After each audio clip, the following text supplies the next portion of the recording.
What is going on with Kodak Black? 2 arrests in 1 week, 8 days. That is all the time between Kodak Black's last arrest and the second one. Most people cannot pay a bill, plan a trip, or finish a Netflix season in 8 days. The Florida rapper born Bill Cajon Capri managed to get cuffed by police twice. The second arrest came with new charges, a new mugshot, and a new round of questions from fans who have watched him battle the system for nearly a decade. Something deeper is going on inside his life right now, and the timeline tells a story the headlines have been missing.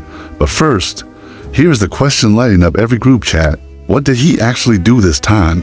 The first arrest happened in Broward County, Florida. Police pulled him over late at night for a traffic stop and reported finding controlled substances inside the car. He was booked, fingerprinted, and posted bond by morning. He walked out, smiled at the cameras, and told his fans on Instagram that he was fine. He even hopped on Live the next day to play a snippet of a new track. The whole thing felt almost routine. Kodak Black has been in and out of court more times than most artists have been on award stages.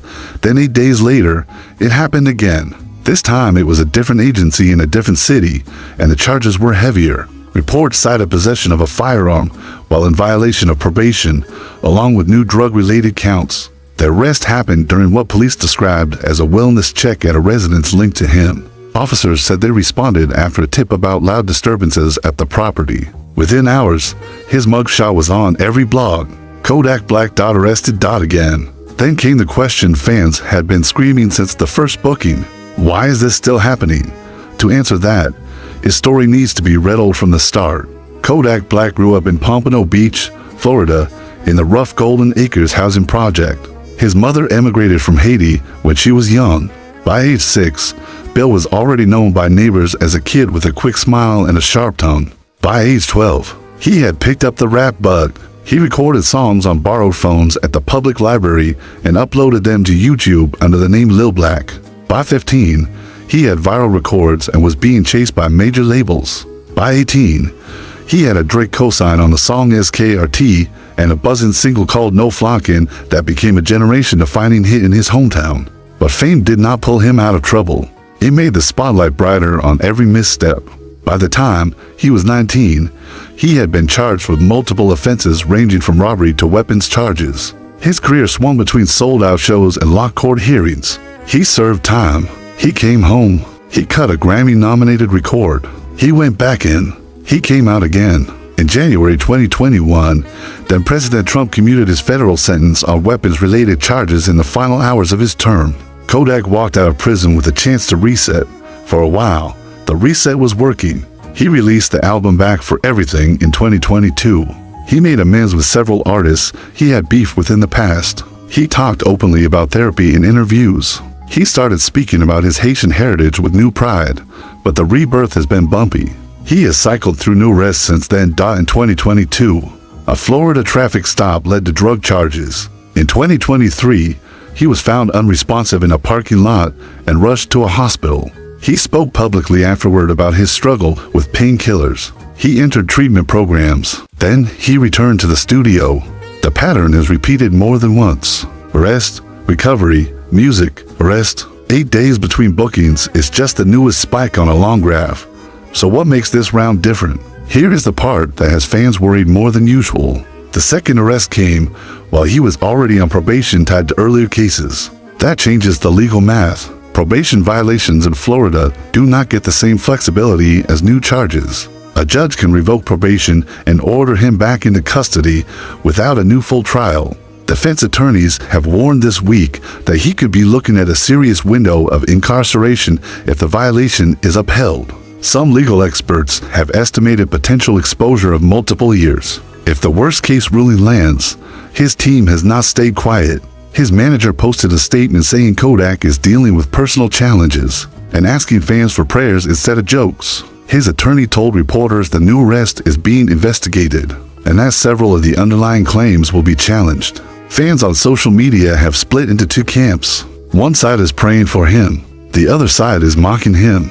A third smaller group is just waiting for the next album because they always come. But beyond the legal side, there is the human side. Why does a man with this much money, this much fame, and this much musical talent keep ending up in the back of a police car? The answer is rarely simple. Childhood trauma plays a role. Friends from the old neighborhood play a role. The pull of old habits plays a role. He has said in past interviews that he sometimes still feels like the broke kid from Golden Acres, even with platinum records on the wall. He has talked about losing close friends to violence and feeling like he is one of the only ones who made it out. That kind of weight follows a person into every studio session and every parked car. That is the side most headlines skip. He is only 28 years old. The career, the lifestyle, and the legal path are all still being written. So what does his music actually mean inside the bigger picture of hip-hop right now? Kodak Black helped invent a Florida rap sound that now sits at the center of mainstream hip-hop. Before him, most national attention went to Atlanta, New York, or Los Angeles for new sounds. Pompano Beach and the rest of South Florida were treated like a stepping stone for artists looking to break into bigger markets. Kodak flipped that.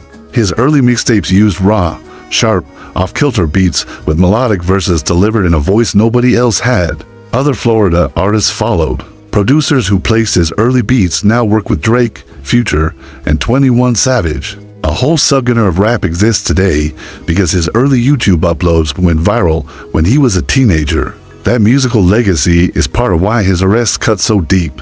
Every time, he ends up in the back of a squad car. Fans lose another night of new music. Studios sit empty. Half-finished beats stay half-finished. He has children. He has a mother who immigrated from Haiti and prays every night the phone does not ring. The arrests are a personal earthquake every time. The music is just the part the public hears. What comes next is mostly up to him. The court date will set the legal road. The studio sessions will set the musical one. Somewhere in South Florida tonight, a young rapper with a song on the radio and a court date on his calendar is choosing how the rest of this story goes. He has chosen wrong before. He has also chosen right. The world will know which version of him showed up by the end of the year. If this breakdown gave you the full story the blogs left out, hit subscribe so the next celeb update finds you first. Drop a like to push this past the algorithm. Share it with a friend who always sends Kodak memes the second a new arrest drops. More celeb deep dives are coming, and the next one is already pulling crazy headlines.